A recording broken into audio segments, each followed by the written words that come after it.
Hi guys, welcome to the second part of this tactical analysis, but we also will kind of touch on the game review to also see what Robert Lewandowski has been going through and talk about Lewandowski's positioning and his current situation at Barcelona. But as always, before we get into all of that, please do subscribe to the channel as that will be helping us a lot in growing as a family and also to get us to understand the tactics. We upload at least 3 times a week, all right? Let's get right into the video, and I first wanted to look at the average positioning because last time I had a problem with Balde's positioning. But just look at this game's positioning. In this game, he was a lot more forward in comparison to last week where you saw him in this position right here. So Xavi acknowledged the fact that Barcelona had width problems and he had to move Balde a little bit more forward, especially the fact that he didn't play a winger on that side. So he knew that Balde had to go a lot more forward. And look at where's Lamine Yamal, still in the half space, but he was very, very wide. So Barcelona had width in this game. But let's talk about why Robert Lewandowski is not really scoring goals. And I solely blame Xavi for this. I don't blame Robert Lewandowski at all. Because overloading the midfield is going to draw an already narrow defense even more narrow. Because if you look at Real Madrid's diamond, their diamond is to open up the center, right? Because I will use them as an example in a second, right? Because they also have 4 midfielders, but they have a midfield diamond. And the difference between Barca and Madrid is they have a diamond to be defensively sound, but we want to use our overloaded midfield in order to attack. Now, at face value, one could really argue that Real Madrid's midfield diamond doesn't have any width either. But this is actually a system, if they can find a bona fide goal scorer, they will be a nightmare to play against, because we all know that Vinicius is somebody that likes to go over to the left side, right? But this system is actually here for the fullbacks to come forward. That is why you see Carvajal and Fran Garcia in those positions. And we know that Jude Bellingham is the guy that's going to make up like the 5th guy, right? But he's like a false 9 who can actually overload the right side and the left side because he's always drifting. This is a very fluid system because Vinicius and Rodrigo, you see Rodrigo everywhere on the pitch. You see Vinicius everywhere on the pitch as well. So they can easily draw players out of position. But at the same time, you see the defensive cover now. They have Camavinga and Federico Valverde, guys who are like bona fide defensive players who are excellent on the defensive front, right? And you have Tchouaméni who can actually cover for them as well. So Real Madrid can easily... And now you have Modric who's going to come in this position maybe for Valverde. You have Cruz coming in here.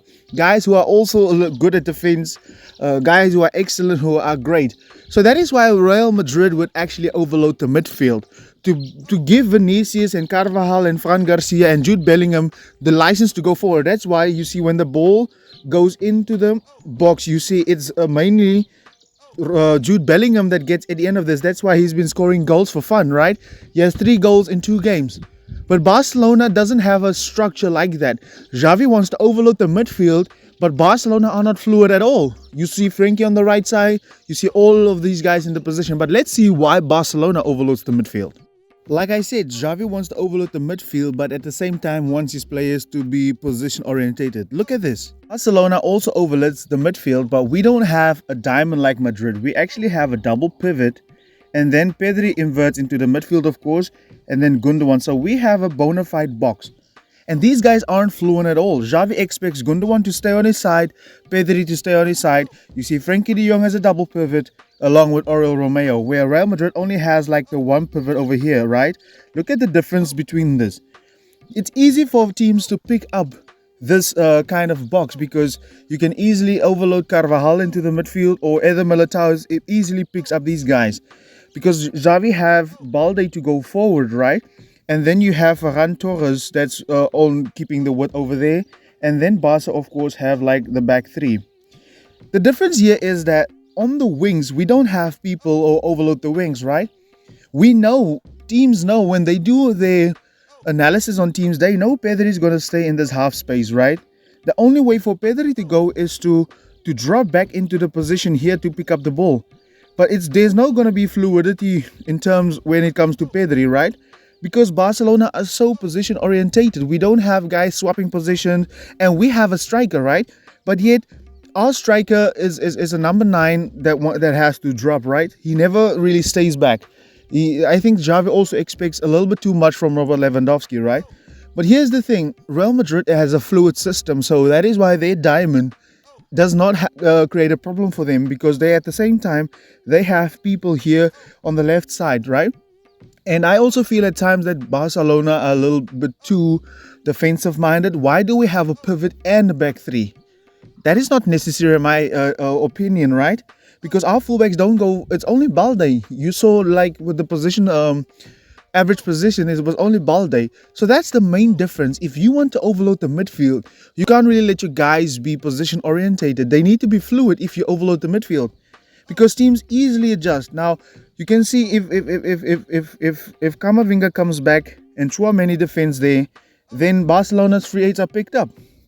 If Vinicius and Rodrigo goes back, then Barcelona's double pivot is picked up. And then Real Madrid literally have like 2 guys or 3 guys free in order to come and press against the system, right? Easily to defend against Barcelona's overloaded midfield. So what Real Madrid have to do in this instance, they just have to stay extremely narrow in order to defend this, right? Because how is Barcelona going to come through here? We don't have fullbacks forward. We have nothing forward, right? And these guys are position orientated. They are not fluid at all. But the main thing is, it's not necessary for us to play 4 midfielders against small teams. Why are we doing this? I spoke about it in the previous videos. If Xavi has to offend some guys or break some hearts and not pick them for the starting 11, that is whether it's Gundogan, Xavi, Pedri or whatever, I said that rotation is going to be easier, but it's not necessary for us to play a system like this, especially against smaller teams.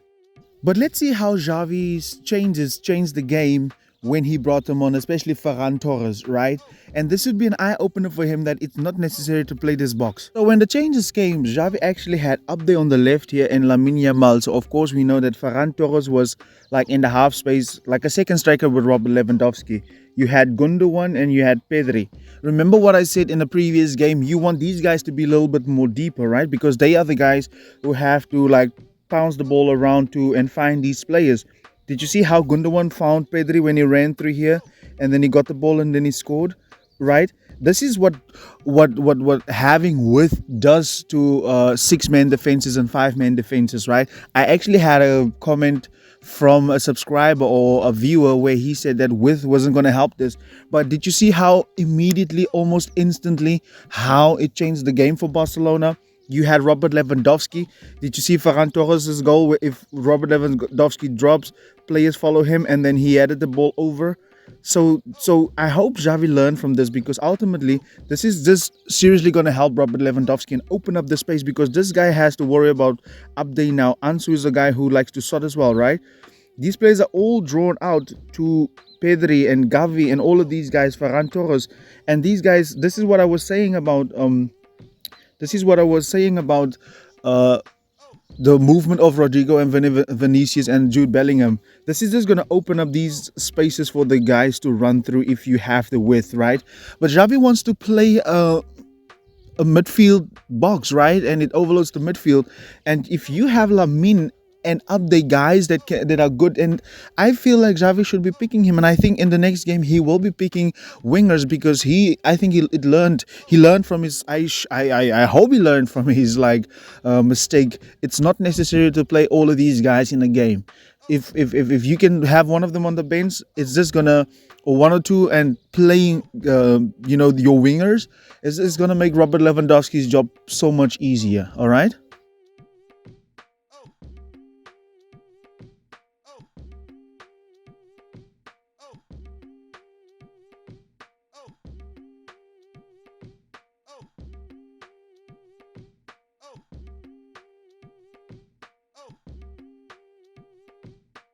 But I think Xavi deserves some time. I think he's definitely experimenting. We need to be patient as Barca fans. The man won a league last season, but let him cook. But let me know down in the comment section, what do you think about Lewandowski's situation? As always, subscribe to the channel. Thank you very much for watching. Stay safe and goodbye, guys.